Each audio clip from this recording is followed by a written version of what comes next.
Fidèles amis de Actu Diaspora, bonjour et bienvenue dans notre émission qui nous permet de découvrir ensemble le quotidien de nos frères et sœurs de la diaspora.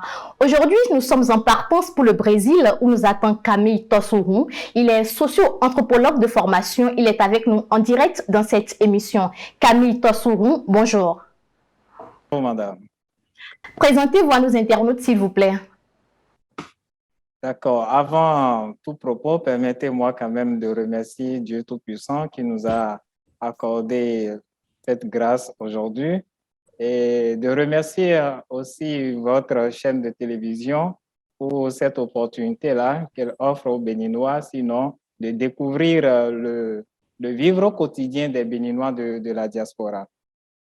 On m'appelle Camille Tossourou, je suis socio-anthropologue, comme vous venez de le dire. Et je suis aussi promoteur d'entreprise. Je suis le président de l'organisation non gouvernementale 3D du Bénin. Mais durant mon parcours professionnel, j'ai pris part à la préfecture de Lokossa où j'ai travaillé dans le service de la tutelle de la préfecture où on était en contact avec les collectivités locales. Et donc, ma mission était de faire l'étude de contrôle de légalité des actes administratifs qui, bien entendu, de nos communes, d'accord? Et aussi, j'ai appris beaucoup de choses dans ce service-là en ce qui concerne l'élaboration, l'étude et l'approbation des budgets des communes. Je suis de Grand Popo, je vais dire, originaire de Grand Popo, puisque je suis né à Lokossa, j'ai grandi à Lokossa. Et voilà, je suis un chrétien. Merci, madame. Merci pour la précision. Alors, dites-nous, qu'est-ce qui vous a poussé à rejoindre la ville de Brasilia au Brésil? Faut-il rectifier? Je suis au Brésil, mais Brasilia, c'est la capitale du Brésil, d'accord? Mais je réside au nord du Brésil, dans l'état de Pará. Voilà. Et donc, ce qui a nourri quand même mes rêves de venir ici au Brésil, je vais dire que ces rêves-là ont commencé depuis mon enfance. Donc, depuis mon enfance, j'ai toujours nourri ce rêve-là de devenir un grand entrepreneur et vous n'êtes pas sans savoir que le Brésil aujourd'hui est un chef de file en matière de production agroalimentaire. Et donc, bien que j'étais au Bénin, j'avais l'habitude de passer des commandes par des personnes intermédiaires, vous voyez, donc qui me font l'importation de certains produits au-delà des frontières béninoises. Et donc, quand j'ai saisi l'opportunité d'aller moi-même à la source pour pouvoir être en contact avec les fournisseurs, donc je l'ai saisi aussitôt. Donc, c'est dans le cadre des affaires que vous êtes allé au Brésil? Oui, je suis principalement venu au Brésil pour les affaires. Alors, qu'en est-il de votre adaptation et de votre quotidien au pays du repas préféré, célèbre, connu de tous, feijoada? C'est feijoada, voilà un peu le nom du repas. Je vais dire que déjà, arrivé à l'aéroport, il y a un choc linguistique et culturel qui se fait parce que nous n'avons pas les mêmes façons de se vêtir, j'allais dire. Nous n'avons pas les mêmes langues. Et donc, vous quittez le Bénin directement, vous descendez à São Paulo, rentrez en contact avec un Brésilien. Et il faut-il aussi rappeler que les Brésiliens, ils aiment leur langue. Ils ne parlent pas les langues qui sont hors de leurs frontières. Le Brésil est le seul pays de l'Amérique latine qui parle le portugais, voyez-vous un peu. Et donc, c'est un peu difficile de pouvoir interagir avec les gens dès le départ. Et donc, mais avec le temps, on est habitué et puis avec l'étude de la langue aussi, aujourd'hui, je pense que ce problème-là ne se pose plus. Et en ce qui concerne les repas brésiliens, je vais dire qu'il n'y a pas eu trop de difficultés. Vous voyez, vous venez de citer feijoada, par exemple, qui est du haricot noir. C'est du haricot noir qu'ils préparent et qu'ils assaisonnent. C'est comme on fait du cassoulet au Bénin. Haricot noir écrasé, si je ne me trompe pas. Non, il n'écrase pas. Il n'écrase pas? Non, il n'écrase pas. Il ne crase pas, il ne retire pas le jus? Non, il ne crase pas. Et comment il prépare ça? Ils préparent ça comme on prépare du haricot chez nous, comme on prépare du cassoulet chez nous.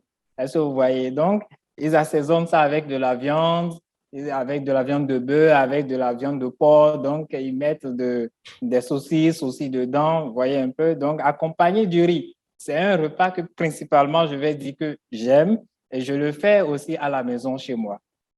D'accord. C'est ça. Mais en dehors de ça, il y a aussi d'autres plats brésiliens que j'allais dire que j'ai eu à déguster. Il s'agit de vatapa, par exemple, qui est un repas aussi brésilien. Et aussi, je vis dans une région où il y a un repas typique qu'on appelle du açaï. C'est un fruit qu'ils cueillent et ils font la bouillie avec, et ça se prend avec soit de la viande, soit du poisson frit. Camille, Oui, madame. je vais anticiper dans mes questions. C'est pour quand votre retour au pays? Parce que là, je salive déjà. Bon, pour le moment, je n'ai pas encore une perspective de retour au pays dans les prochains jours, mais je pense que déjà l'année 2022 quand même sera une année où je vais quand même réfléchir à ce que si je dois revenir au pays ou pas. Je prendrai mon mal en patience. D'accord, madame la journaliste. Alors, dites-nous, est-ce qu'une fois là-bas, vos objectifs sont à présent atteints? Bon, je ne dirais pas totalement. Tant qu'il y a à faire, rien n'est fait. Voyez-vous un peu, donc nous ne sommes qu'au début. Les objectifs sont en manufacturation. Vous voyez, donc je ne peux pas dire totalement que j'ai atteint mes objectifs, mais il y a déjà une base solide qu'on a mis sur pied et quand même, on sait que nous sommes sur de bonnes voies et que d'ici à là, nous allons pouvoir réaliser de grandes choses. Voilà un peu. Est-ce qu'on peut savoir en entrepreneuriat, qu'est-ce que vous entreprenez concrètement au Brésil? Bon, une fois arrivé ici au Brésil, j'ai mis sur pied une équipe avec qui je travaille. Nous sommes des traders. Quand je dis des traders, nous sommes ceux-là qui jouent le rôle de pont entre et les fournisseurs et les acheteurs. Et donc, nous nous mettons en contact les entreprises de l'Afrique avec les firmes brésiliennes. Est-ce que vous voyez? Donc, il y a des raffineries brésiliennes que nous mettons en contact avec des entreprises, des petites et moyennes entreprises de l'Afrique principalement. Je travaille avec deux entreprises avec qui j'ai signé des contrats de partenariat. Nous travaillons ensemble il y a un moment. Il s'agit de la société AVL Sal, avec qui je travaille il y a un moment. Il s'agit aussi de Goldest Winner Sal, qui est une entreprise d'importation de véhicules d'occasion avec qui je travaille déjà il y a un moment. Donc, je vais dire principalement, ces deux entreprises-là ont leur siège au Bénin avec qui je travaille il y a un moment. Faut-il aussi rappeler que l'entreprise Goldest Winner, j'ai assuré la représentativité de cette entreprise-là quand j'étais encore au Bénin, donc pendant plusieurs années avant de quitter le Bénin pour le Brésil. Voilà, donc un peu ça, madame. Est-ce que le marché du travail est reluisant de l'autre côté? Bon, parlant du marché du travail, vous savez, même dans les pays développés aujourd'hui, c'est très difficile de pouvoir avoir de la place au niveau du marché du travail. Et donc, le Brésil est un pays en voie de développement, tout comme le Bénin. Il faut le rappeler, c'est pas parce que aujourd'hui on peut pas, sur le plan agroalimentaire, on ne peut pas comparer le Brésil au Bénin qu'il faut dire que le Brésil a tout fini, est un pays de tout fini. Non, du tout pas. Mais ce qu'il faut quand même pour subvenir à ces besoins, si vous êtes étudiant au Brésil et que vous voulez quand même faire des activités pour pouvoir payer de petites factures, je pense qu'il y en a pour cela. Et donc, faire une formation ici au Brésil et dire travailler ici au Brésil, étant béninois, nous savons très bien qu'il nous faut fournir double effort, travailler ici, payer ses factures ici et aussi faire des économies pour pouvoir réaliser au pays. Vous voyez un peu. Donc, le Brésil, moi, personnellement, je peux dire que ne peut pas offrir cette opportunité-là à ceux qui vont vouloir étudier ici et travailler ici. Pour les études, mais en affaires, ça ne marche pas du tout. En affaires, il y a beaucoup de Béninois qui font les affaires ici. Quand je parle des affaires et non de l'emploi. Les affaires sont différentes de l'emploi. Donc, chercher de l'emploi ici au Brésil, ce n'est pas chose facile. Est-ce que vous voyez? Mais si c'est pour s'installer en tant qu'entrepreneur, il y a beaucoup de Béninois qui sont entrepreneurs ici au Brésil, tout comme moi. Vous voyez un peu, et ça marche bien pour eux. Vous voyez, mais si c'est qu'il faut aller sur le marché du travail et chercher un emploi stable ici au Brésil, je pense que, pour ma part, je pense que ce n'est pas bien payant. Comment un Africain pourrait-il investir et gagner de l'argent en s'installant au Brésil? Dites-nous en plus. Je viens de le dire tout à l'heure. Il y a beaucoup de Béninois qui font les affaires. Vous me voyez en tenue traditionnelle béninois. Voilà, il y a beaucoup de Béninois aujourd'hui qui investissent dans la vente. Vous voyez, donc ils importent les vêtements africains qu'ils vendent. Principalement dans ma ville ici, je pense qu'il y a 3 personnes déjà qui sont dans le domaine et je peux affirmer que ça marche très bien pour eux. Parce que, entre-temps, les Brésiliens n'étaient pas intéressés à la chose. Mais aujourd'hui, il faut se dire qu'il y a des Afro-Brésiliens qui ont voulu quand même se mettre en contact avec l'Afrique, c'est-à-dire leur descendance. Et aujourd'hui, ils sont intéressés aux vêtements africains, ils sont intéressés à tout ce qui vient de leurs ancêtres. Camille Tossourou, avant d'aborder le point de l'attachement, de votre attachement à votre racine, à la source, faisons d'abord un tour au service publicitaire.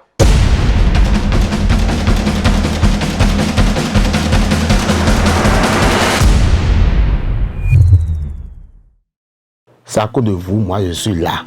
On a créé pour que tournage de Milano Blolé, photo de Milano Délé, crêpe de Milano Blolé, et nous allons net. Les réseaux sociaux disent, alors les chaînes de boutiques et gratuit, sans mailler 1 franc le mégon. Et dit, mais là, là. Canon 5D Mark III.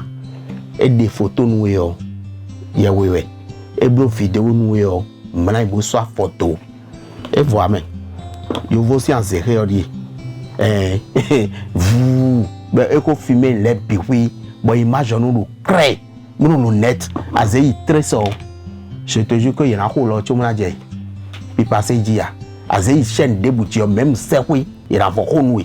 Et non, même micro, ben une caméra, bon, brioteur ou son debout, même azei huta, était tourné nous mon debout. Et nous filtrés, brio piqui. La donne mon tête pour mon numéro 91 51 04 04. Abamana ho yana sanwe. Abamana loué yana vol loué noué. Lumière de bas de piqui et les vodos.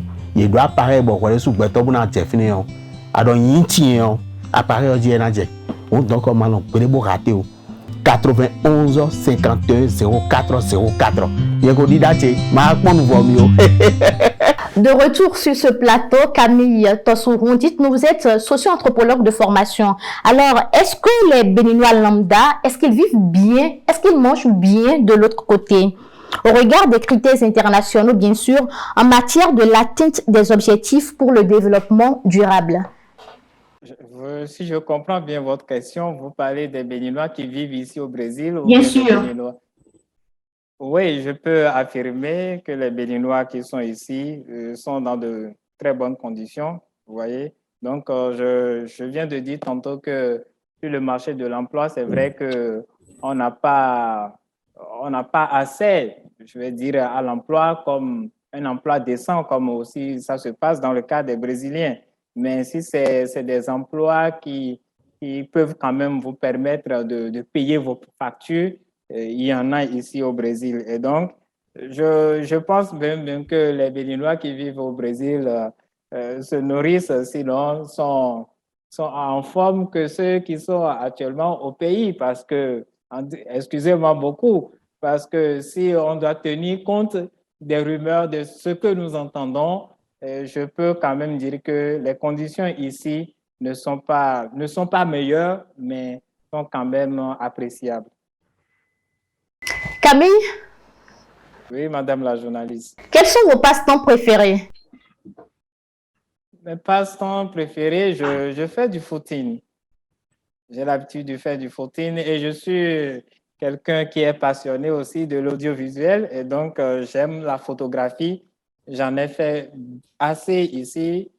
Voilà, donc parce qu'entre-temps aussi, j'ai fait une formation en photographie et cadrage, vous voyez un peu.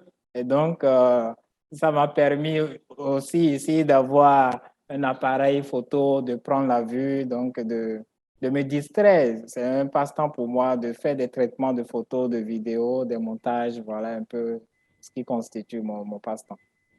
Et en dehors de ça, est-ce qu'il vous arrive de vous balader, d'écouter de la musique, de chanter, de danser? Chanter, bon, ce n'est pas trop mon fort, vous voyez un peu. Danser, je danse. Donc, il y a des activités culturelles que nous organisons ici des fois, donc ça permet quand même de se distraire, donc voilà, d'oublier un tant soit peu les petits soucis qu'on a, voyez-vous. Donc, vous dansez les rythmes de chez vous? je danse les rythmes béninois, mais les rythmes brésiliens, faut-il dire que jusque-là, je n'ai pas encore maîtrisé. Non, quand je dis chez vous, vous n'êtes pas brésilien, vous êtes béninois. Je suis béninois, vous me voyez, je me suis bien habillé en tant que béninois, voyez-vous. Donc, j'aime bien danser les rythmes béninois et j'aime les rythmes traditionnels, vous voyez. Donc, voilà. Est-ce que vous pouvez nous interpréter une chanson de Bessie Zolawadji ou faire quelques mouvements, vu que vous ne pouvez pas véritablement danser sur le plateau, faire quelques mouvements pour qu'on sente vraiment que vous êtes de grands propos? Bon, vous voyez, me demander sur le tas de fredonner une chanson de Bessie Zolawadji, c'est un peu difficile parce que les titres, je sais pas, je les ai oubliés automatiquement. Mais j'aime la musique traditionnelle béninoise, comme je viens de vous le dire. Mon artiste préféré, c'est, je vais dire, Jonas Pedro, il est de Lokossa, comme vous le savez bien. J'aime aussi l'artiste Danialo Sabouran.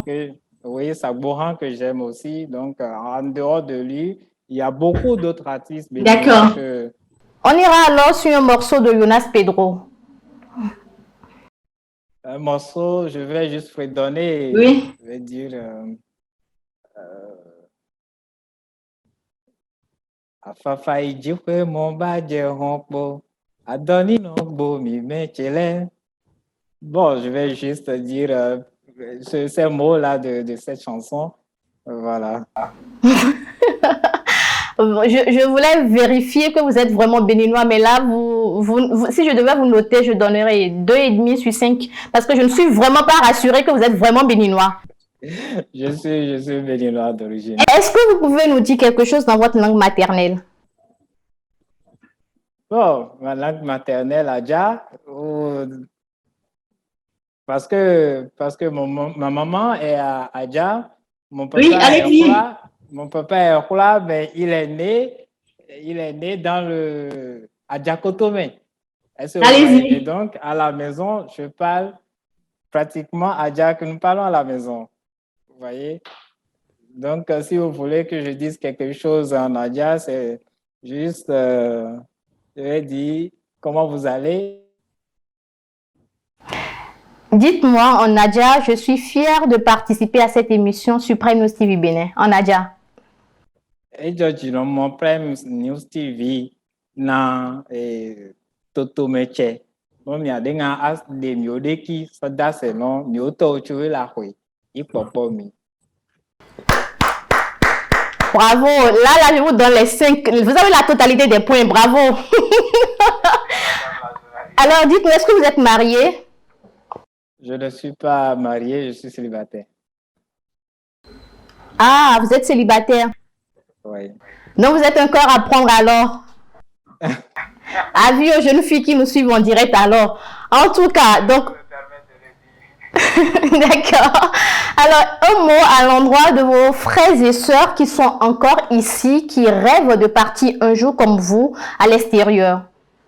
Bon, avant mon mot de fin, je voudrais quand même rappeler un projet que nous sommes en train de préparer actuellement avec l'association de la diaspora béninoise du Brésil. Donc, c'est des échanges personnels que j'ai eu à faire avec le président. Donc, celui de mettre sur pied une station radio, une web radio, qui va quand même faire la promotion des affaires. Avec le président, quel président, s'il vous plaît? Je parle de Moïse Sabouran, le président de l'association de la diaspora béninoise du Brésil. D'accord. Vous voyez, donc j'ai échangé avec lui. Donc, nous avons fait ce qu'il faut mettre sur pied une radio, une web radio qui va faire la promotion du business, va faire la promotion des affaires et puis aussi faire la promotion de la culture, de notre culture au-delà des frontières béninoises. Et nous le faisons ici à notre manière déjà, comme vous pouvez le constater. Pratiquement à toutes mes sorties, je m'habille en traditionnel. À toutes mes sorties. Donc, quel que soit là où je suis, j'ai au moins quelque chose en moi qui révèle la culture béninoise. Est-ce que vous voyez un peu? Donc, voilà, il y a ce projet-là qu'on est en train de mettre sur pied. Et d'ici peu, nous allons quand même aboutir, sinon élargir les discussions aux membres exécutifs de l'association pour que ce projet-là prenne vraiment corps. Et en termes de mots de fin, je vais dire que aux jeunes du Bénin qui ont le rêve quand même de partir à l'étranger, je vais leur dire que quand vous avez un rêve, faites tout pour aboutir quand même à la réalisation de ce rêve-là. Faites tout pour pragmatiser ce rêve-là. Depuis mon enfance, j'ai toujours nourri ce rêve-là de devenir un entrepreneur dans ma vie. Et j'ai toujours travaillé depuis mon enfance pour que ce rêve-là puisse se réaliser. Et donc, j'ai obtenu cette opportunité-là d'aller rencontrer des hommes d'affaires. J'ai obtenu l'opportunité d'aller concrétiser ce rêve-là et je l'ai saisi. Autre chose que je voudrais quand même rappeler aux jeunes d'aujourd'hui, surtout les jeunes bacheliers qui s'inscrivent dans les centres universitaires du Bénin, de faire quand même, je vais dire, de penser à la formation professionnelle. C'est très important. Nous avons suivi la formation générale, mais aujourd'hui, nous savons là où nous sommes venus. Nous avons perdu assez de temps sur les bancs. Est-ce que vous voyez? Et donc, se lancer dans la formation professionnelle, ça va les aider quand même à s'auto-employer, même si aujourd'hui, on chante sous les toits que le marché de l'emploi n'est pas favorable, comme on appelle, au recrutement. Ils vont quand même savoir faire quelque chose pour pouvoir sortir de cette misère-là que tout le monde est en train de chanter partout. Est-ce que vous voyez? Donc, c'est le conseil que moi, je vais leur donner. Et aussi, faut-il qu'ils sachent où aller. Parce que aller à l'étranger, ce n'est pas parce que Inks est parti à tel endroit que moi aussi, je vais vouloir partir. Vous avez des objectifs. Est-ce que ces objectifs-là vous permettent d'aller dans ce pays-là et de pouvoir vous en sortir? C'est de cette question-là qu'il s'agit. Et donc, une fois vous avez réuni tout ce qu'il faut, alors foncez seulement.